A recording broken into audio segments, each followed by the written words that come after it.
Assalamualaikum warahmatullahi wabarakatuh.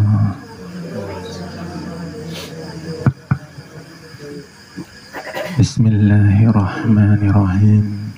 Alhamdulillahi rabbil alamin. Wassalatu wassalamu ala asrafil anbiya'i wal mursalin Sayyidina Muhammadin wa ala alihi wa ashabihi ajma'in. Amma ba'du. Asyhadu an la ilaha illallah wahdahu la syarikalah al-malikul haqqul mu'min wa asyhadu anna sayyidana wa nabiyana wa maulana Muhammadan abduhu wa rasulihul wa'dil amin. Salawat dan salam kita aturkan kepada baginda junjungan Nabi kita, Nabi Muhammad sallallahu alaihi wasallam, beserta seluruh keluarganya, seluruh sahabatnya, dan seluruh pengikutnya, termasuk di dalam kita hingga yaumil qiyamah. Alhamdulillah wal alhamdulillah. Puji syukur kehadirat Allah Subhanahu wa ta'ala yang pada malam hari ini kembali memberikan kenikmatan kita untuk dapat berkumpul di majelis ilmu, majelis yang dirahmati Allah Subhanahu wa ta'ala dengan tiada kurang suatu apapun. Mudah-mudahan dengan hadirnya kita di dalam majelis, Allah ampuni dosa-dosa kita, Allah memberikan keberkahan hidup kepada kita. Amin, amin, ya rabbal alamin. Minggu yang lalu kita membahas bab khalwat sedikit untuk mengulang supaya kita ingat yang kemarin belum sempat hadir atau masih mempunyai kesibukan. Mudah-mudahan Bapak Ibu sudah paham ya dengan khalwat menuju kepada Allah Subhanahu wa ta'ala yang diharuskan kita untuk menuju kepada kebersihan qalbu kita ya. Karena tanpa kebersihan qalbu akan menjadi berat jalan kita menuju Iyad yang maha suci ya. Berkhalwat malam hari ini kita akan mengkaji bagaimana supaya kita berpulang ke rahmatullah dengan selamat, berpulang ke rahmatullah seperti awal kita diciptakan. Di awal kita diciptakan bersih dan suci, maka harapannya ketika berpulang ke rahmatullah, kembali ruh ini dalam keadaan bersih dan suci ya. Dan disitulah orang-orang yang beriman dikatakan mereka yang selamat, mereka yang bertakwa di sisi Allah Subhanahu wa ta'ala. Karena semua manusia akan kembali kepada Allah. Inna lillahi wa inna ilaihi. Nah, asalnya dari Allah, kembalinya harus kepada Allah Subhanahu wa ta'ala. Dan haruslah ketika berpulang ruh itu mampu mengenali dirinya dalam keadaan fitrahnya kembali. Dan orang-orang yang mampu berpulang dengan hati yang bersih, hati yang suci, yang tidak diikat oleh kesenangan dunia, oleh nafsu dan akal pikirnya, mereka ya yang diseru oleh Allah Subhanahu wa ta'ala okay. Yang mereka diseru oleh Allah, merekalah yang dikatakan berpulang dengan bahagia dan gembira. Ya. Ya ayyuhan nafsul mutmainnah irji'i ila rabbih. Wahai jiwa-jiwa yang tenang, jiwa yang suci, jiwa yang sudah bermakrifah. Karena ketika sebelum kita ada di dunia, ruh ini sudah menyaksikan adanya Allah Subhanahu. Alastu bi rabbikum qalu wala sahidna. Ya.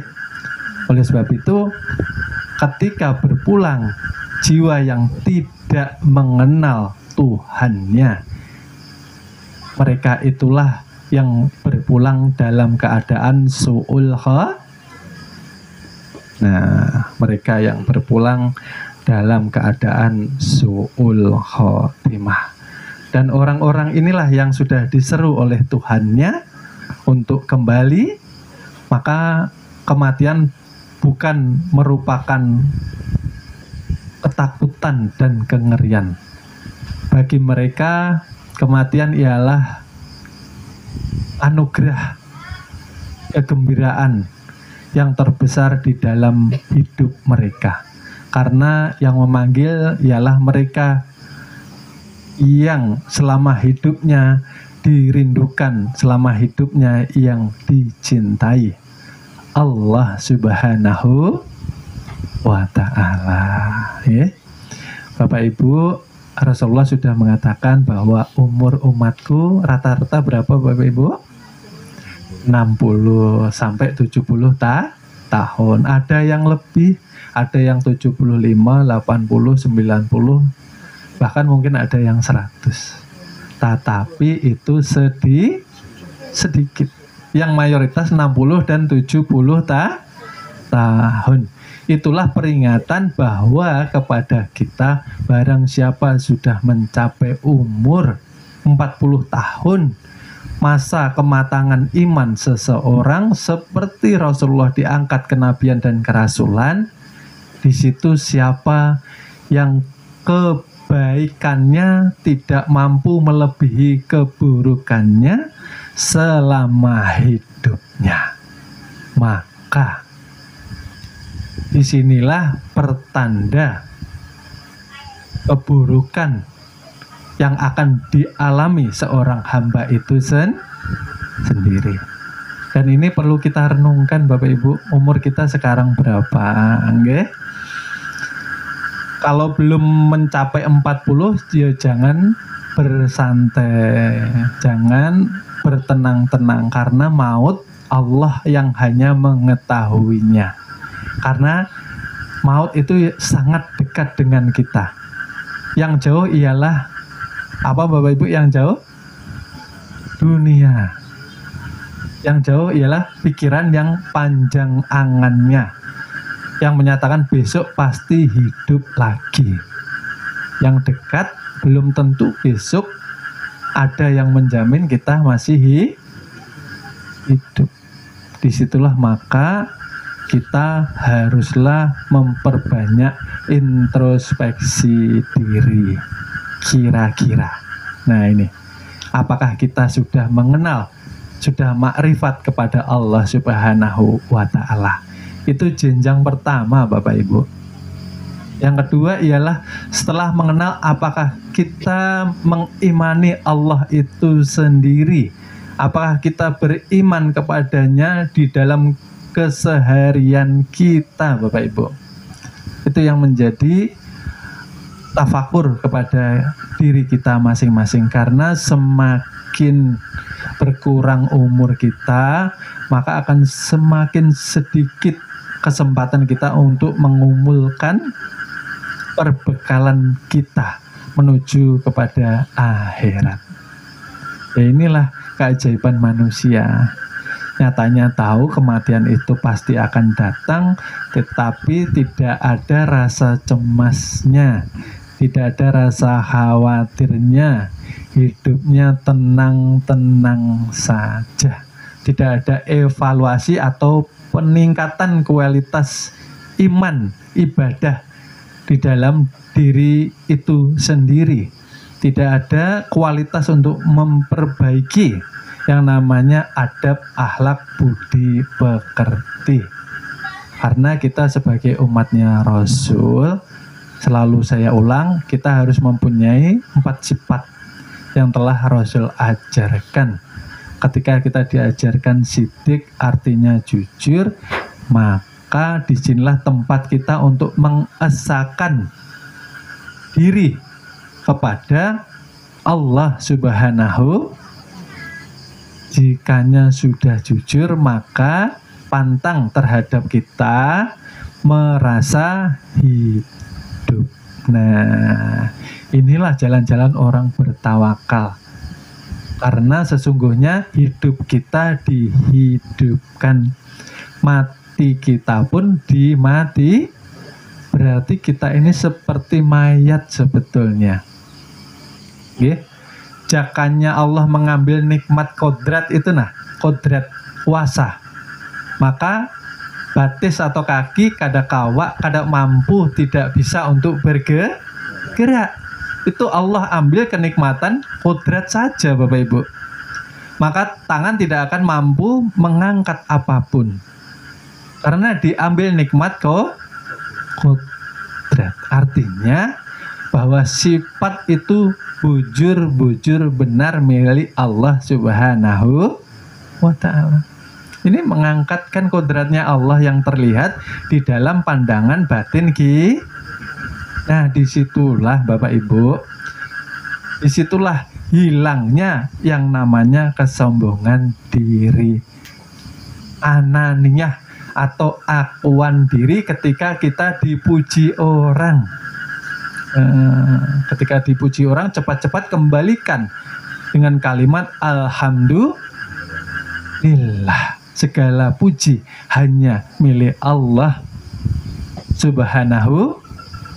Karena Allah yang mampu menimbulkan segala hal ibadah terhadap hambanya. Hamba yang hatinya tidak mengenal, tidak makrifah, maka akan merasa ujub, merasa hebat. Lalu disitulah batin kita terkena yang namanya najis. Karena seberapa hebatnya manusia beribadah, seandainya 70 tahun lamanya, secara zahirnya diterima dengan syariatnya, secara batiniahnya jikanya ia merasa bangga dengan amalnya, maka gugur di sisinya Allah Subhanahu wa ta'ala. Karena kada makrifat, Bapak Ibu, kada mengenal siapa yang menyembah, siapa yang disembah, siapa yang mampu menimbulkan yang namanya kodrat irodat ke batang tubuh seperti sholat berhuruf tegak alif. Siapa yang mampu menegakkan, merukukkan, mensujudkan, lalu mengembalikan lagi berdiri, dialah yang dikatakan zat nyata kepada ruh, zohir ke batang tubuh, dikatakan inilah Muhammad Rasulullah. Ya, inilah yang dikatakan tubuh syahadat, Bapak Ibu. Asyhadu an la ilaha illallah. Tidak ada yang wujud, tidak ada yang nyata, terang benderang zat dan sifatnya kepada batang tubuh Makanya diajari sifat 20, Bapak Ibu. Di dalam sifat 20, 7 sifat yang nyata ada di dalam diri kita. Oleh sebab itu di dalam pelajaran sering saya katakan, sama Allah zahirkan melalui telinga, akan tetapi telinga tidak mampu mendengar tanpa samanya Allah Subhanahu wa ta'ala. Karena 7 sifat terhimpun di dalam hayat atau ruh yang meliputi batang tubuh kita. Ya. Disitulah harapannya. Ya. Kita sebagai seorang salik yang sedang suluk menuju kepada Tuhan, mempunyai sifat yang tawadu atau rendah hati. Okay. Mereka lah yang ketika bertakwa kepada Allah Subhanahu wa Ta'ala, dikatakan mereka patuh, maka Allah akan selalu memberikan furqan kepada hati mereka. Dikatakan furqan ialah nur, Bapak Ibu. Dikatakan nur ialah cahaya. Dikatakan cahaya ialah ilmu. Dengan ilmu ini manusia mampu membedakan mana jalan ahli surga, mana jalannya ahli neraka. Ya Allah, masukkan hamba ke surgamu ya Allah. Habis sholat yang digawi gawian ahli neraka. Nah, ini bahaya Bapak Ibu. Apa yang digawi ahli neraka Bapak Ibu? Yang menghalangi manusia bertakwa kepada Allah Subhanahu wa Ta'ala ialah mereka menyatakan beriman kepada Allah, akan tetapi tidak melaksanakan perintah-perintah dari Allah Subhanahu wa Ta'ala. Mengaku belajar ilmu ma'rifah, tapi sholat tidak dikerjakan. Nah, ini masalah Bapak Ibu ya. Jangan sampai mengaji ilmu mengenal diri, tapi meninggalkan Nah, kada beriman itu namanya. Okay? Inilah penyebab terhalangnya kita bertakwa kepada Allah Subhanahu wa Ta'ala setiap hari syahadat asyhadu alla ilaha illallah wa asyhadu anna Muhammad. Tetapi ketika selesai sholat pun kada ingat lawan Tuhannya. Yang pertama, kita harus menggawi sholat 5 waktu, jangan sampai ditinggal.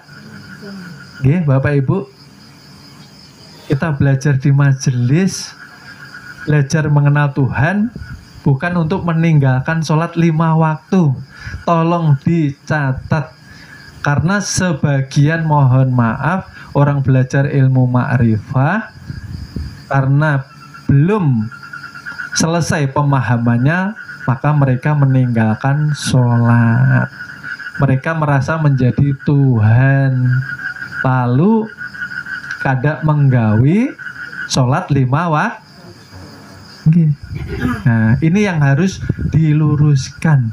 Belajar ilmu makrifat bukan untuk menjadi Tuhan, bukan untuk kita melepaskan tanggung jawab perintah dari Tuhan. Bahwa belajar makrifat kita untuk menyatakan, menjohirkan zat dan sifat yang wujud hanya Allah Subhanahu wa Ta'ala.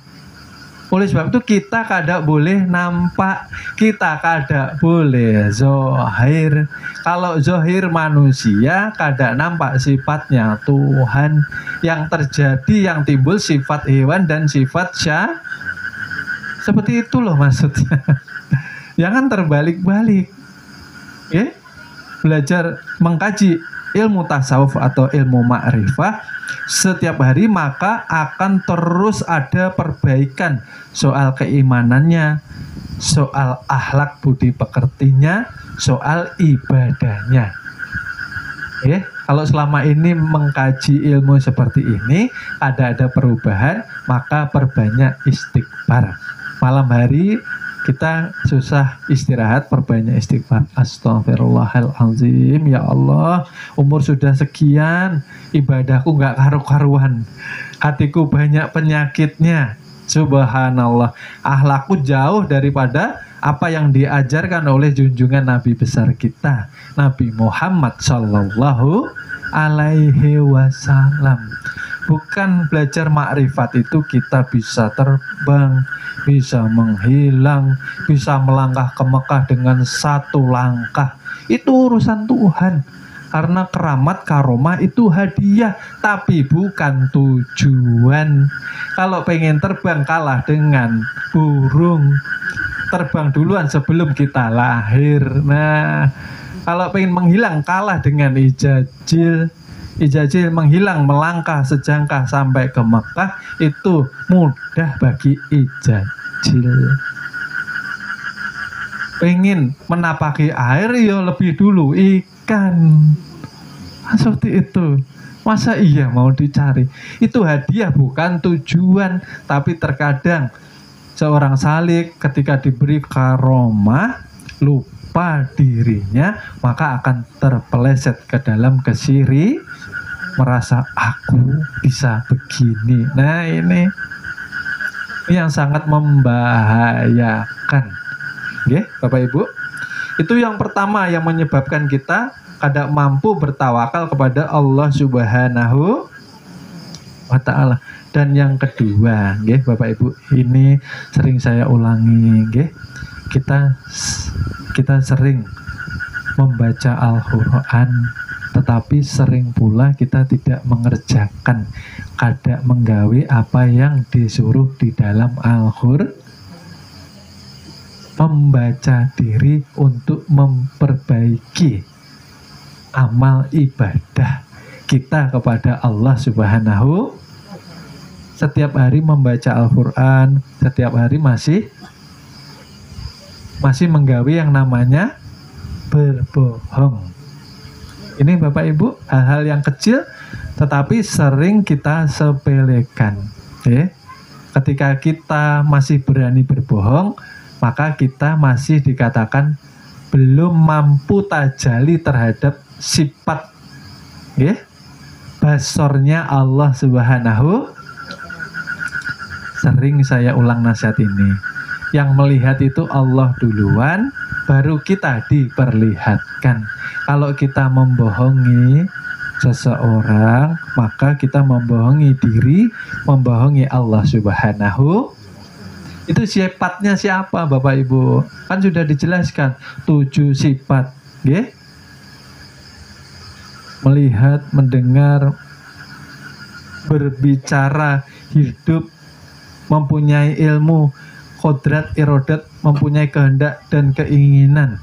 Itu semuanya milik Allah yang nyata bisa kita lihat di tubuh kita. Itu dipertanggungjawabkan, gitu loh maksudnya. Ini yang menyebabkan hati kita mati, tidak mampu bertawakal lawan Tuhan. Bertawakal itu orang yang beriman. Oleh sebab itu banyak orang membaca Al-Quran, harapannya banyak juga mereka yang mampu mengimani apa yang Al-Quran perintahkan. Karena perintah Al-Quran dari Allah Subhanahu wa Ta'ala. Maka pulang ditadaburi lagi. Apa yang kita baca, apa yang mampu sudah kita rubah di dalam diri kita ini, supaya kita berpulang kembali dalam keadaan fitrah, bersih dan Nah, kan perlu ditafakuri. Intinya kembali lagi ke dalam kebersihan kolbu kita, Bapak Ibu. Kolbu kita ini setiap hari sholat, setiap hari membaca Al-Quran, tetapi di dalam membacanya, di dalam sholatnya, dia masih menyimpan rasa dendam. Ini saya ulang lagi, karena kecil tapi membatalkan ibadah kita. Bahaya Bapak Ibu. Diingat-ingat Bapak Ibu, ketika mau tidur, kira-kira ada atau tidak orang yang kita benci dalam hati dan pikiran kita. Kalau ada, cepat dilepas. Kenapa? Berarti pandangan kita terhijab. Artinya terhijab yang dipandang casingnya atau tubuhnya. Hakikatnya tidak terlihat di dalam insan. Aku, kata Tuhan. Maka insan itu rahasiaku. Bukankah Allah, ini pelan-pelan ya Bapak Ibu, Allah itu loh Bapak Ibu, zohir, nyata kepada batinnya Muhammad yang dikatakan jasad, nyata menjadi insan kamil. Paham nggak Bapak Ibu? Allah itu nyata kepada batin, karena tidak terlihat dikatakanlah ruh. Ruh ini nyata kembali kepada sifat dikatakan Muhammad, nyata ke batang tubuh. Oleh sebab itulah inilah dikatakan tubuh yang sudah berkalimah syahadat.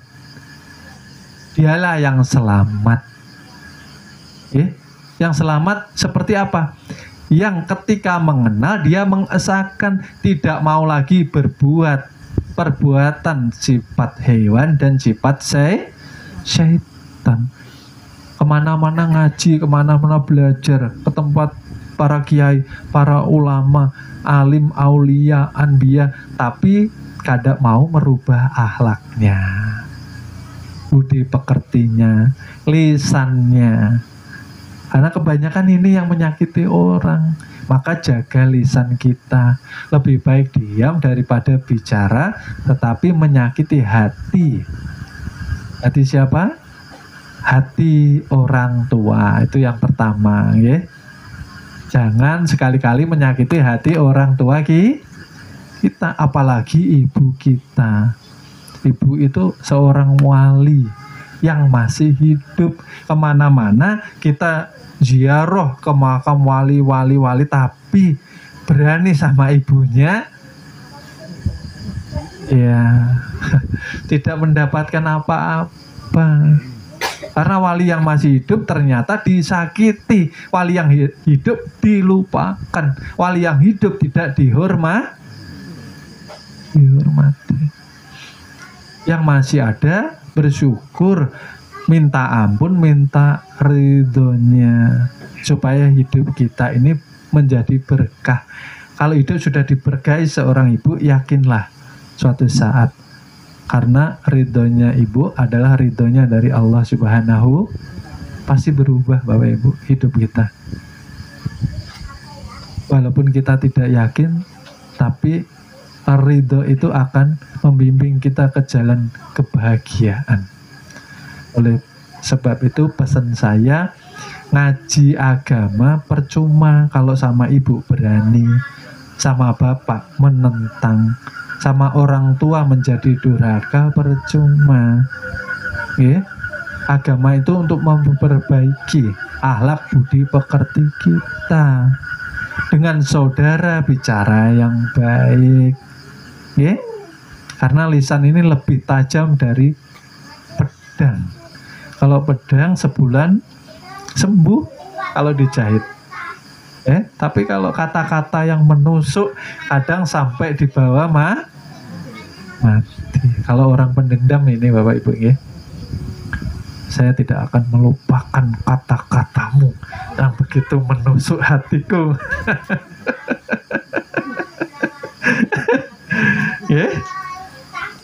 Lalu selanjutnya ialah kita yakin kematian itu datang, tetapi tidak pernah kita memikirkan.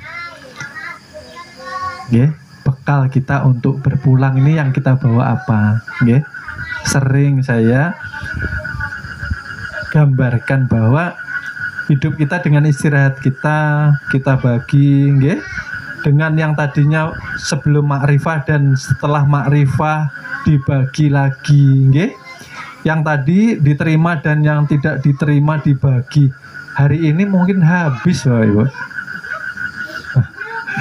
Terus yang kita cari apa sekarang?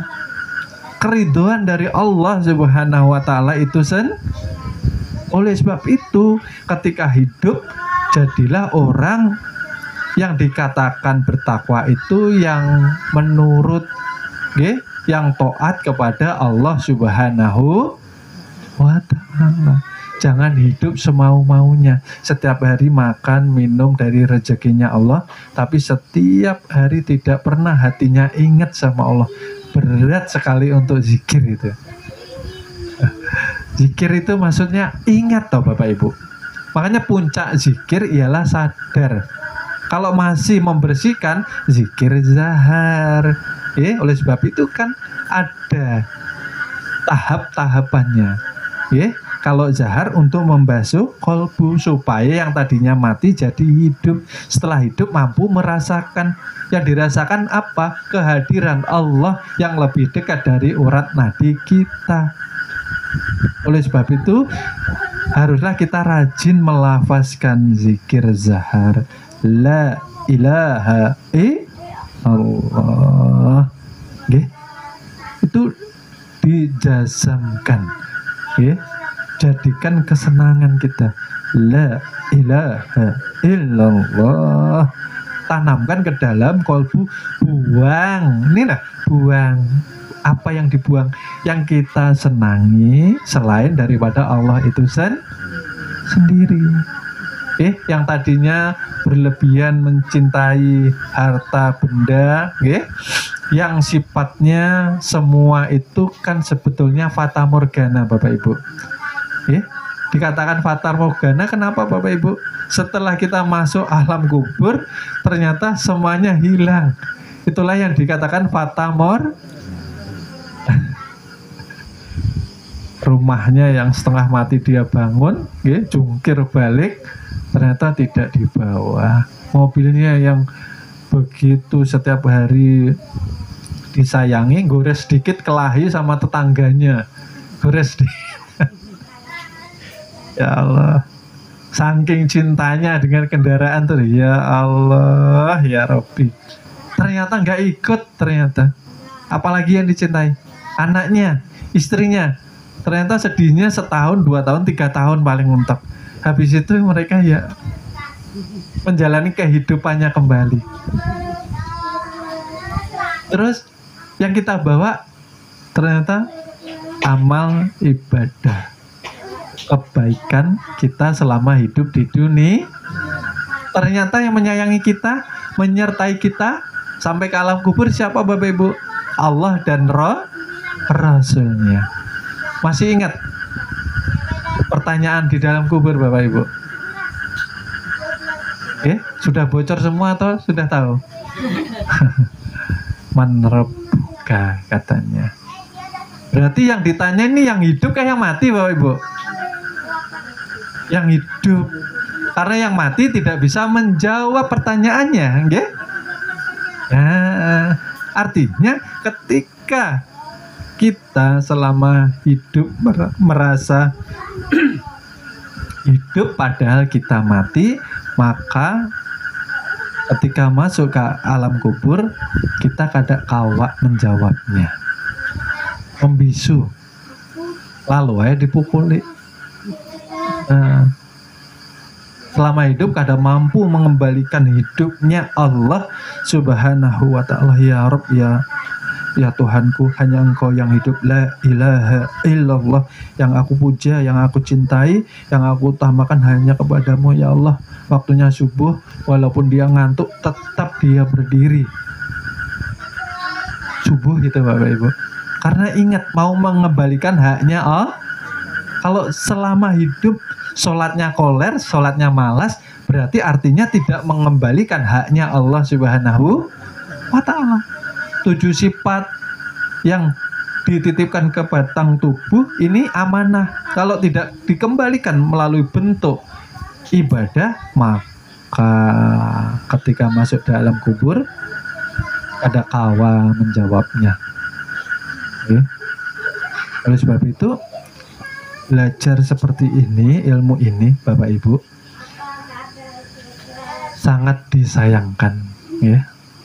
Kita keluar dari majelis tidak ada perubahan di dalam diri kita. Sholatnya Senin Kemis tidak malu dengan Tuhan. Setiap hari makan, minum, rezeki dari Allah Subhanahu wa ta'ala. Makan minum pakai apa Bapak Ibu? 7 sifat. Kalau tidak ada kodrat, tidak ada irodat, tidak ada kalam mulut, kada bisa kita menikmati makan dan mie, masih kada bersyukur. Nah ini yang dikatakan manusia itu zalim. kepada dirinya sendiri. Ketika Allah lapangkan, Allah Maha Pengasih, Allah Maha Penyayang. Tapi ketika susah, lalu berdoa, ya Allah, ya Rabb, kabulkan. Ya Bapak Ibu, berarti memerintah secara tanpa kita sadari, kita melakukan su'ul adab di hadapan Allah Subhanahu. Allah kabulkan itu kata perintah Bapak Ibu. Yang Tuhan itu kita atau Allah? Kalau yang Tuhannya Allah berarti kita yang harus menuruti Allah, menuruti ketentuan Allah, menuruti yang namanya takdir dari Allah Subhanahu. Nah, kalaunya orang beriman dan bertakwa, mintanya ialah, ya Allah, mohon istiqomahkan di dalam iman dan Islam, di dalam ibadah. Hanya itu aja Bapak Ibu. Karena semuanya sudah dijamin Allah Subhanahu, sudah dijamin Allah Subhanahu wa ta'ala selama 500 juta tahun lamanya loh Bapak Ibu. Nggih. Sebelum kita dilahir, di Lauh Mahfud seluruh cerita kita sudah ditulis Allah dengan kalimat Bismillahirrahmanirrahim.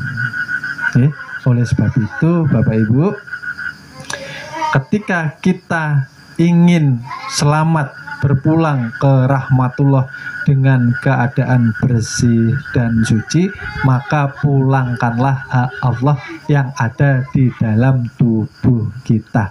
Itulah yang dikatakan orang beriman, itulah yang dikatakan orang yang bertakwa. Saya kembalikan lagi di kajian tadi, maka sungguh sangat sayangnya diri kita selama ini kita merugi. Tiap hari mendengar kajian, kesana kemari, menghadiri majelis, tapi sholatnya masih Senin Kemis. Masih belum timbul rasa malu di hadapan Allah Subhanahu wa ta'ala. Kira-kira Bapak Ibu, ketika punya istri salah, dimaafkan atau dimarahi? Biasanya dipukuli. Subhanallah. Adakah Pak seperti itu? Wow, banyak.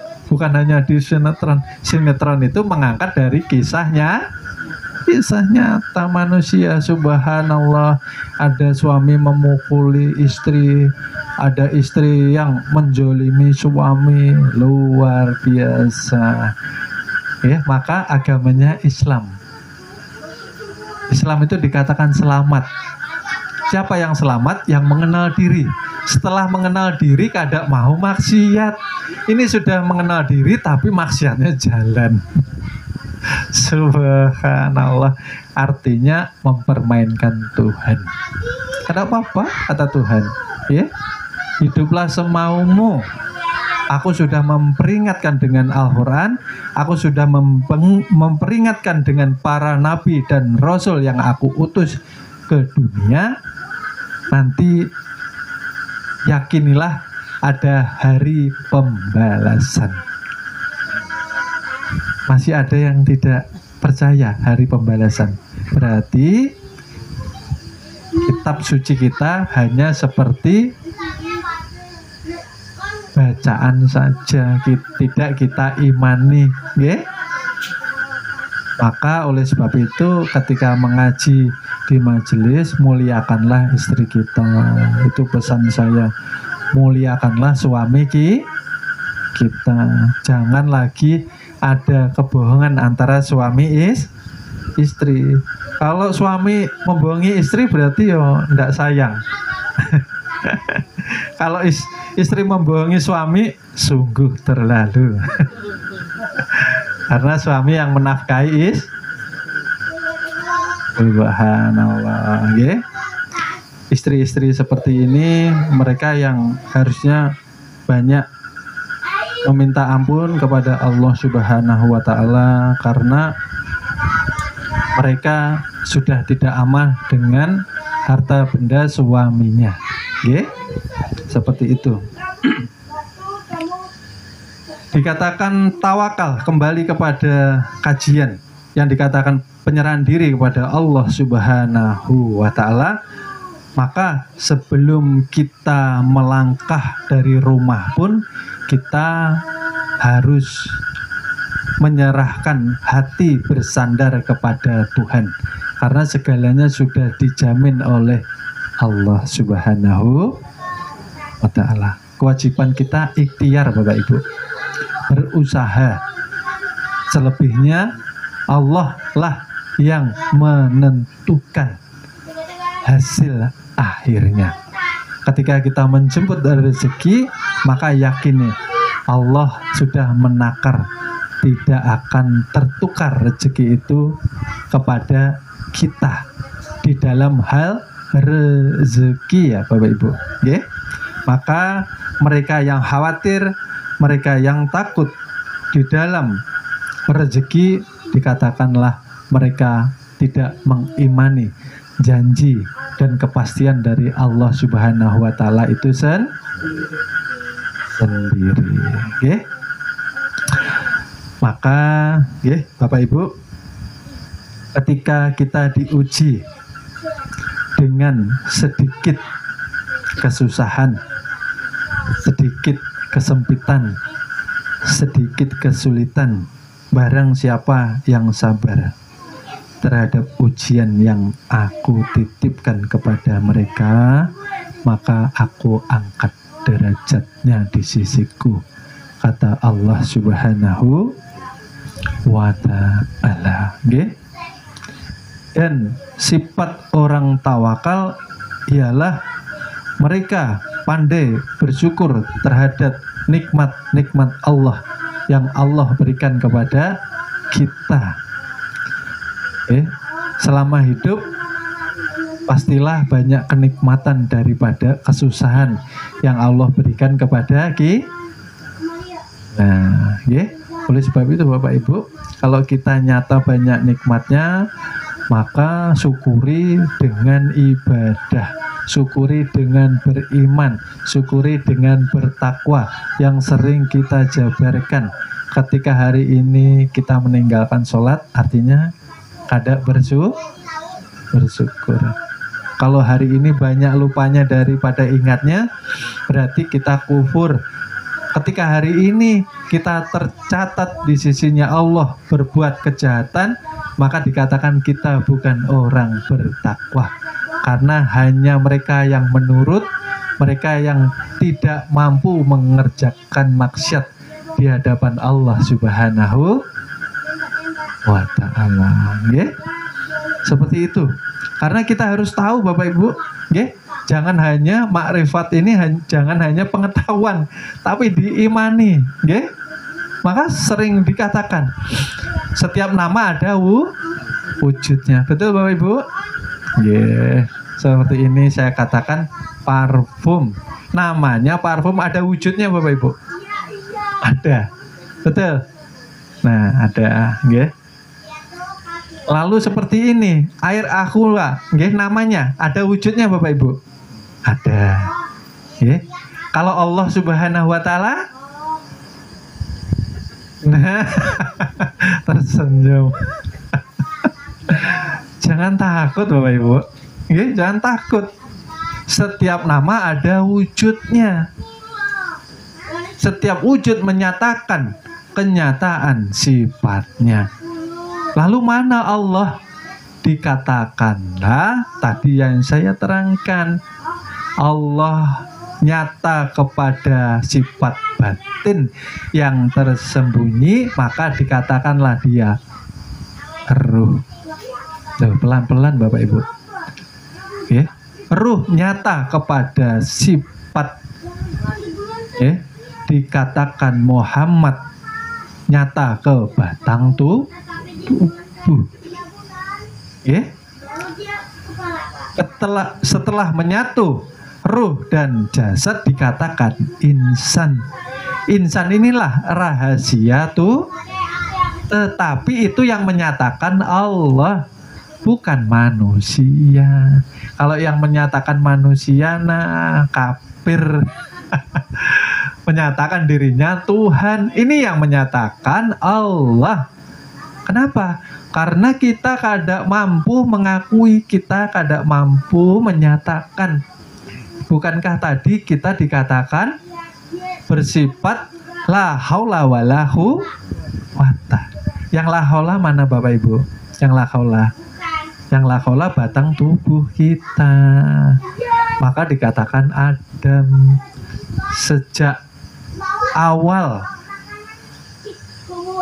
kita tidak ada. Sejak kapan? Sejak Allah menzohirkan zat sifatnya, disitulah kita tiada, Bapak Ibu. Gitu? Maka ini betul-betul harus dihayati, bukan pemahaman aja. Kalau pemahaman saja tidak ada malunya, tidak ada takutnya, tidak ada mesranya, zikirnya tidak membersihkan kolbu kita. Bapak Ibu berjalan batis kodrat irodat sudah mesra ke batang tubuh itu yang namanya setiap gerak, setiap duduk, berdiri dan tidur kita haruslah selalu sadar. Itulah yang dikatakan ingat. Itulah puncak daripada zikrullah. Diam di dalam paham, paham di dalam keheningan, bahwa setiap apapun yang kita gerakkan inilah af'alullah. Paham nggak Bapak Ibu? Nah, kalau sudah paham, diresapi dengan zikir, baru hidup hati. Kalau sudah hidup mendengar azan, bergetar hati kita. Sudah bergetar belum Bapak Ibu? Hayya 'alas shalah katanya. Yang dipanggil siapa Bapak Ibu? Yang hidup, bukan yang karena jawaban kita la haula wala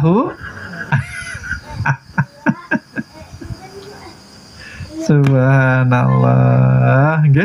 Inilah derajat tawakal orang-orang yang dikatakan orang-orang yang sudah muntahi, orang-orang yang sudah dekat dengan Allah Subhanahu wa ta'ala. Hidupnya selalu dipersembahkan oleh Tuhan, zat yang maha suci, yang jiwa hatinya tidak terikat, tidak terbelenggu oleh gambaran dunia, hawa nafsu, dan akal pikirannya yang ternyata semuanya fata morgana. Oleh sebab itu Bapak Ibu dilazimkan zikirnya, supaya nikmat. La ilaha illallah, tiada yang aku sembah ya Rob, tidak ada yang aku rindui, yang aku cintai hanya Engkau. Aku tiada, Engkau yang wujud. Aku tiada, Engkau yang nyata. Bukankah kita ini buta lalu Allah lihatkan? Bukankah kita tuli lalu Allah perdengarkan? Betul Bapak Ibu? Nah, disitulah harusnya kita menurut kepada perintah-perintah daripada Allah Subhanahu wa ta'ala. Itulah jalan selamat. Itulah jalan orang-orang yang dikatakan bertakwa, yang mereka di dalam hatinya selalu dialiri dengan yang namanya nur hidayah, petunjuk, pemahaman, ilmu yang mampu menuntun mereka kepada jannahnya Allah Subhanahu wa ta'ala. Oleh sebab itu sering saya katakan tafakur Bapak Ibu, tafakur. Pulang dari sini tafakur, dapatnya apa? Sholatnya bagaimana? Sepertiga malamnya seperti apa? Kalau masih belum dibangunkan, banyak Astagfirullahaladzim, astagfirullahaladzim, karena yang mengizinkan kita sholat juga Allah itu sendiri. Orang Bu, ini mau saya kasih tahu, orang Bu, bukan mereka yang malas sholat, tapi Allah tidak menghendaki kebaikan kepada diri mereka. Bahaya, Bu. Jangan lalu orang-orang yang malas ibadah ini, malas sholat, merasa merdeka kalau tidak menjalankan sholat. Harusnya sedih, harusnya khawatir, harusnya cemas. Jangan-jangan diriku ini dimurkai oleh Allah Subhanahu. Karena ketika diri kita dimurkai, maka diri kita dicegah untuk berbuat ibadah, berbuat amal kebaikan, Bapak Ibu. Dicegah, Bapak Ibu. Bukan kehendak kita. Pengen sholat tetapi tidak mampu karena setiap harinya yang dipuja, yang dituruti hanya hawa nafsu. Di situ Allah tidak bisa dibohongi. Harusnya cemas, harusnya khawatir. Ini ibadahnya nggak karu-karuan kok, suwante hidupnya membahayakan, Bapak Ibu. Yang dikhawatirkan su'ul berbuat baik tidak mampu nih, nah, koler bujur, hatinya banyak penyakitnya, mendengar nasihat koler, dinasehati memusuhi. Itu pertanda Allah belum menginginkan kebaikan kepada kita. Hati-hati, Bapak Ibu, jangan senang, jangan kita ini malah bersantai-santai, lepas dari ibadah. Setiap hari zikirnya lepas terus, sholawatnya lepas terus, maka di akhirat minta syafaat, bersolawat koler. Mengenal Islam kan oleh junjungan Nabi kita, diajari sholat oleh junjungan Nabi kita. Maka alhamdulillah setiap kajian kita diajari untuk sholawat, setidaknya seminggu sekali kita sholat. Ya Allah, makanya ketika sholawat mari kita bersama-sama mengaturkan rasa terima kasih kita kepada junjungan Nabi besar. Itu yang pertama. Yang kedua, sholawat kita tujukan kepada yang zahir, yang dikatakan Muhammad Rasulullah, yang ada di setiap diri insan manusia. Karena dengan Nur Muhammad wasilah menuju kepada Tuhan yang Maha Esa, Bapak Ibu. Oleh sebab itu, orang-orang yang beriman, orang-orang yang bertakwa, diharapkan kepulangan mereka menjadi kegembiraan dan kenikmatan yang diwujudkan dengan husnul khotimah. Ya Allah, mudah-mudahan berpulang dengan husnul khotimah. Seperti itu ya Bapak Ibu ya. Tapi belakangnya ditambahi, ya Allah mudah-mudahan panjang umur. Ini doa-doa orang-orang yang takut akan kematian, orang-orang yang ngeri dengan datangnya ajal. Maka ajal dan maut itu kenikmatan, ajal dan maut itu keindahan. Karena yang menjemput kita ialah yang kita cintai, Bapak Ibu. Oleh sebab itu bisa ditakar di hati kita masing-masing. Ketika besok pagi kira-kira besok pagi kita berpisah dengan suami kita, istri kita, orang tua kita, anak kita, kira-kira malam ini siap atau belum? Takut atau ikhlas? Atau siap? Kalau siap, persiapannya apa? Jangan pulang ini konyol, Nah, mati konyol artinya apa? Berani mati tanpa persiapan. Paling tidak malam ini perbanyak istighfar lah. Pulang dari sini, nanti sebelum tidur, sholat taubat. Sholat taubat dikerjakan tiap hari, yo bagus. Tiap hari maksiat. Maksiat apa? Kufur, mengingat Allah sudah maksiat. Merasa ada diri sudah maksiat. Berat untuk melafazkan zikir, maksiat. Hati terbesit kotoran-kotoran batin, maksiat. Sholat taubat. Lalu disambung apa dengan sholat tahajud. boleh tidur dahulu, boleh tidak tidur juga boleh, karena 4 mazhab, 1 membolehkan tidak tidur, 1 mengharuskan harus tidur. Ya seperti subuh boleh qunut, boleh Nah, seperti itu ya Bapak Ibu. Maka ketika kita bertawakal, maka kehidupan kita akan dijamin. Yang pertama rezekinya, yang kedua kepulangan kita. Orang kalau pulang dipanggil Tuhan, senang enggak Bapak Ibu? Kalau dipanggil berarti dicintai. Kita kalau punya anak, kalau pulang dari perantauan, pasti dari jauh sudah dipanggil. Tapi kalau kita durhaka dengan orang tua, subhanallah, kita kira-kira senang pulang atau pulang ini jadi malas Bapak Ibu?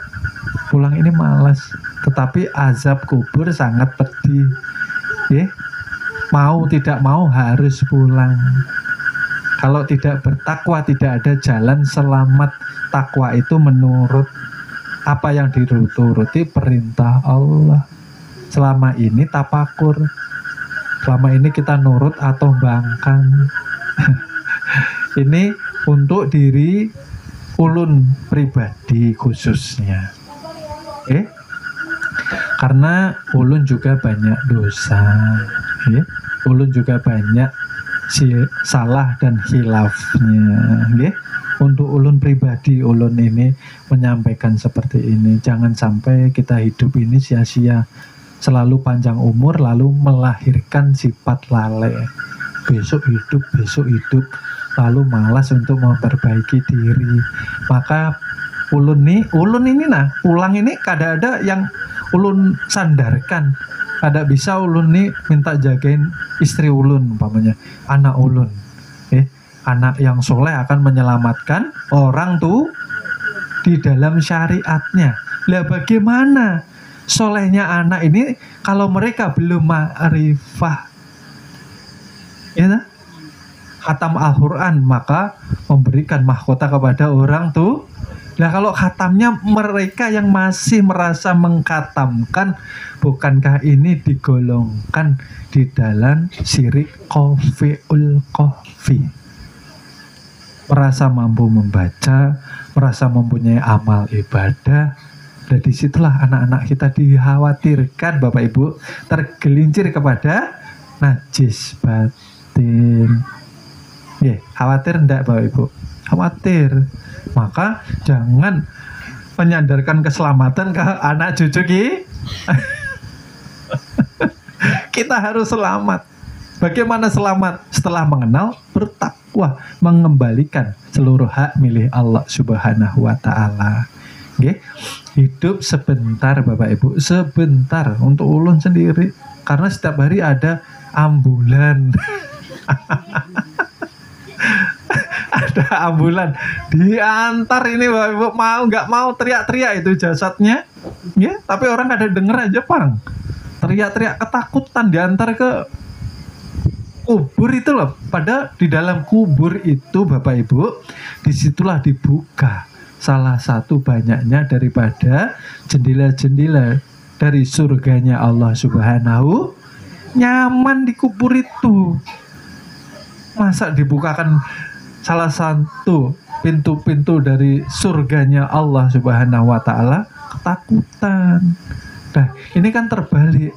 Berarti yang pulang tadi selama hidup hatinya ditawan, dirantai, dibelenggu oleh kenikmatan dunia, kenikmatan hawa nafsu dan akal pikir yang tidak baik.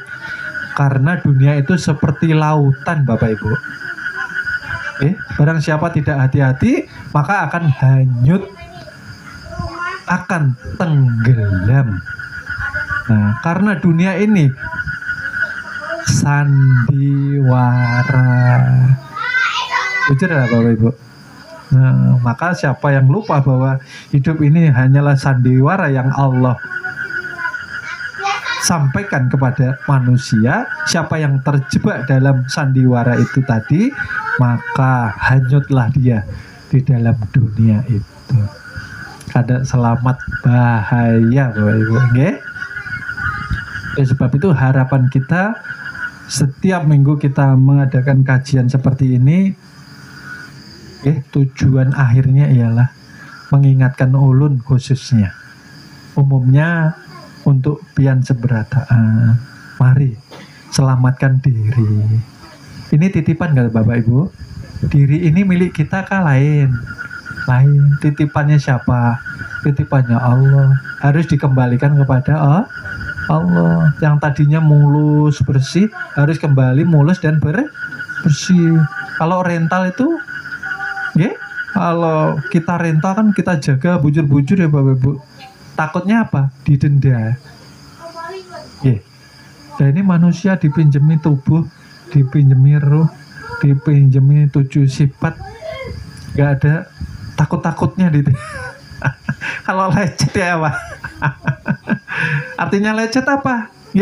Diberi kodrat irodat nyakiti istrinya. Istrinya salah sedikit, pukulnya, tandangnya. Hati-hati. Hari pembalasan nyata. Maka seluruh anggota tubuh akan bersaksi. Bujur. Istri juga nang kayak itu. Istri kayak itu. Hormati laki-laki. Jangan ada dusta di antara kita.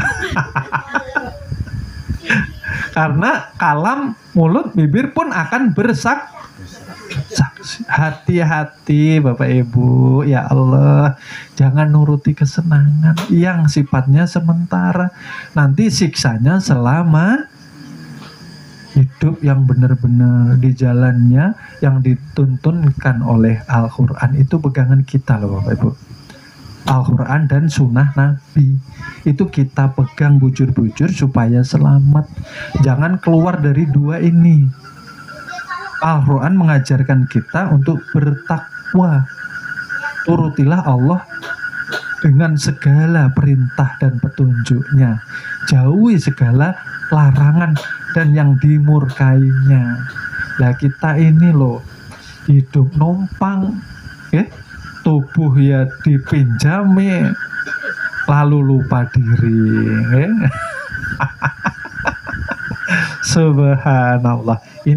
Ini tujuannya kita bermajelis taklim supaya mari untuk saya sendiri, ulun sendiri. Nah, ayo kita selamatkan diri kita. Kasihan nyapang kalau sampai pulang ini disiksa Allah Subhanahu wa taala. Nggih. Man rabbuka jar. Nah, plongo. Man rabbuka nah plongo. Kenapa? Selama hidup mengambil haknya Allah, merasa hidup. Kalau orang sudah hidupnya merasa hidup, maka semau-mau. Beda kalau orang merasa mati, Bapak Ibu. Takut. Ini kan pinjaman. Berarti kada boleh ulun nangkai ini kada boleh. Itu orang yang merasa mati, merasa menanggung amanah Allah.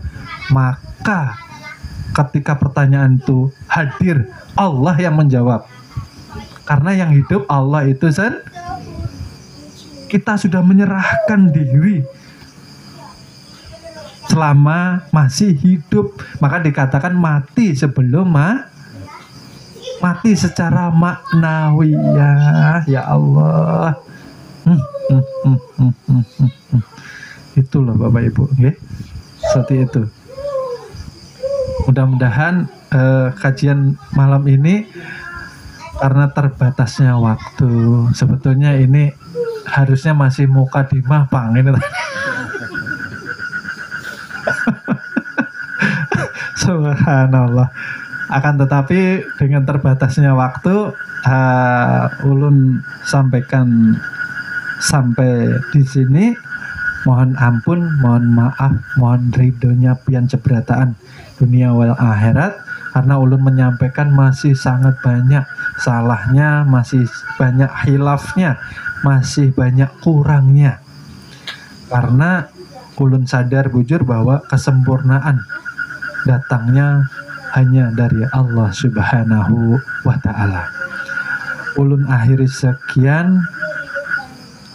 Ulun sampaikan terima kasih. Mudah-mudahan ya Allah ya Rabb, kita diampuni dosa-dosanya, kita diberi keberkahan dalam memahami ilmunya, kita selalu dicurahkan nur hidayah ke dalam hati kita semua, agar mampu istiqomah meniti di jalan hidayah petunjuk dari Allah Subhanahu wa Ta'ala. Amin, amin ya Rabbal Alamin. Terima kasih guys, sampaikan sekali lagi. Akhirul kalam, wassalamualaikum warahmatullahi wabarakatuh.